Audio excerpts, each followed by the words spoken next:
If you're experiencing an installation loop on your Steam Deck, follow these steps to recover your device. This guide will help you troubleshoot and resolve the issue effectively. Step 1. Power off the device. Begin by completely powering off your Steam Deck.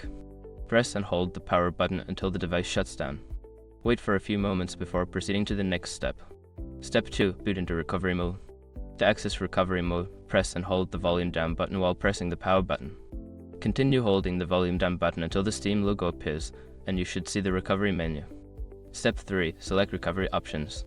In the recovery menu, navigate using the D-pad or joystick. Look for options such as Restore SteamOS or Reinstall SteamOS. Choose the appropriate option to initiate the recovery process. Step 4. Follow on-screen instructions. Once you've selected the recovery option, follow the on-screen instructions carefully.